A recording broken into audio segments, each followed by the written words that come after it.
بسم اللہ الرحمن الرحیم. ناظرین ڈی ٹی این سے ڈیلی نیوز شارٹ کے ساتھ میں ہوں منیر احمد. اور آج کی جو ٹاپ نیوز ہے وہ بھارت میں اقلیتی حقوق کی خلاف ورزی کے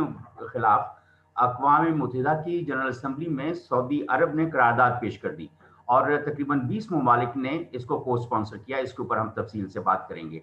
اور دوسرا جو اہم موضوع ہے کہ کل رات کو نہ جانے کیا ہوا، ایک دم حکومت کو یہ خیال آیا کہ صبح ہمیں قومی اسمبلی کا اجلاس بلانا ہے. تو اس پر بھی بات کریں گے کہ ایک دم قومی اسمبلی کا اتنا ہنگامی اجلاس بلانے کی کیا ضرورت پیش آئی. اور آپ جانتے ہیں کہ 2-3 روز پہلے بجلی کی قیمتوں میں اضافہ ہوا تھا، جس کا اثر ہم ضروریات زندگی کی جو دوسری اشیاء ہیں اس میں اضافہ. اور آج ایک رپورٹ میں بتایا گیا کہ 30 سے 35% کم از کم کچھ کنزیومر جو ضروریات زندگی ان میں اضافہ ہو چکا ہے. یہ ایک عجیب و غریب صورتحال ہے. اس کے اوپر بھی بات کریں گے کہ مہنگائی کا جن جو ہے وہ کیوں نہیں رک رہا. پھر ایک اور اہم اطلاع یہ ہے کہ حکومت نے یو کے میں جو $1.5 ملین کی پیمنٹ ہوئی ہے، اس حوالے سے براڈ شیٹ کیس میں جسٹس قاضی سعید کو کمیشن کا سربراہ بنا دیا ہے. اور یہ کمیشن تحقیقات کرے گا کہ یہ ساری صورتحال کیسے ہوئی اور اس کے نتائج کیا ہوئے اور پاکستان کس جگہ پر کھڑا ہے. یہ ایک عجیب و غریب قسم کی صورتحال ہے جس سے ہم سارے دو چار ہیں کہ چیزیں ہو جاتی ہیں اور اس کے بعد اس کے اوپر کوئی کمیشن بنا دیا جاتا ہے، اور وہ کمیشن کیوں بنایا جاتا ہے اور اس کے نتائج کیا ہوتے ہیں یہ آج تک پوری قوم نہیں سمجھ پائی. لیکن اس کے اوپر بھی ہم تفصیل سے بات کریں گے. اور آپ جانتے ہیں کہ ہمیں اسلام آباد سے جوائن کرتے ہیں سینئر صحافی سیار شمسی صاحب اور سینئر صحافی فوزیہ شاہد صاحبہ، جبکہ واشنگٹن سے ہمیں جوائن کرتے ہیں سینئر صحافی انور اقبال صاحب. میں اپنے جو پینلسٹ ہیں ان کو خوش آمدید کہتا ہوں. فوزیہ شاہد صاحبہ، سب سے پہلے ہم اس کے اوپر بات کریں گے کہ ابھی 2 گھنٹے پہلے امریکہ سے جو ایک خبر بریک ہوئی ہے اور جس کے اوپر کافی بہت زیادہ مباحثہ بھی ہوا ہے اقوام متحدہ کی جنرل اسمبلی میں، وہ یہ ہے کہ پاکستان نے بھارت پہ کافی شد و مت کے ساتھ جو ہے جو اقلیتی حقوق کی خلاف ورزی اس کے اوپر بات کی ہے. اور یہ قرارداد سعودی عرب نے اقوام متحدہ کی جنرل اسمبلی میں پیش کی تھی، جس کو کم از کم کوئی 20 مختلف ممالک نے سپانسر کیا، جس میں پاکستان بھی ہے. آپ یہ میرا خیال ہے کہ میری تو جو جرنلسٹک لائف ہے کچھ 30 سال کی، اس میں شاید یہ پہلی دفعہ ہوا ہے. میں نے کبھی اتنی بڑی سعودی عرب کی طرف سے بھارت میں اقلیتی حقوق کے خلاف قرارداد نہیں دیکھی. اور اتنے سارے ملک، کوئی 20 کے قریب جو ہیں، جس میں افریقہ کے بھی ہیں، ایشیا کے بھی ہیں اور مغربی ممالک بھی ہیں، مشرق وسطیٰ کے ممالک بھی ہیں. تو یہ اس موو کو، اس قرارداد کو آپ کیسے دیکھتی ہیں؟ کیونکہ جو وہاں پر مباحثہ ہوا ہے اسمبلی میں، اور وہ جو میڈیا نے رپورٹ کیا ہے، امریکن پریس نے اور اے پی پی نے اور دوسرے ذرائع نے، اس نے کہا ہے کہ بھارت اور پاکستان کے درمیان دو بدو مکالمہ جو ہے وہاں پر بڑا ایک دوسرے کے اوپر الزامات کی وہ چھاڑ کی گئی ہے. اور یہ ایک عجیب و غریب قسم کی صورتحال پینٹ کی جا رہی ہے. فوزیہ شاہد صاحبہ. بہت شکریہ منیر. میرا خیال ہے کہ بہت بڑی میں اس کو سمجھتی ہوں کہ بریکنگ نیوز کہنا چاہیے. جو یہاں تو خیر بریکنگ نیوز کا رواج ایسا ہو گیا کہ کوئی گیا تو بریکنگ نیوز، لیکن حقیقی بریکنگ نیوز جو ہے اس کو ہم کہہ سکتے ہیں. بہت بڑی خبر ہے اور بالکل آپ کا یہ درست ہے کہ پہلی دفعہ ایک سعودی عرب کی جانب سے ایک بہت بڑا سٹینڈ لیا گیا ہے. اور اس میں ابھی چونکہ میں اس کی زیادہ ڈیٹیلز تو ابھی سامنے نہیں آئی، اور یقیناً چند گھنٹوں بعد یا کچھ 1-2 دن تک اس کی مزید ڈیٹیلز آ جائیں گی. اس کو ہم ضرور جائزہ بھی لیں گے اور دیکھیں گے کہ کیا اس کی حقائق کیا ہیں. لیکن سعودی عرب کی جانب سے اگر یہ وہاں بھارت میں اقلیتوں کے حوالے سے بات کی جاتی ہے تو بہت ہی اہم بات ہے. کیونکہ دیکھیں بھارت میں مودی کے برسر اقتدار آنے کے بعد وہاں ہندوتا جو ہے، جو ہندو نیشن جو ہے، اب اس کا ایک عام تاثر پھیل چکا ہے. اور میں یہ ذاتی طور پہ سمجھتی ہوں کہ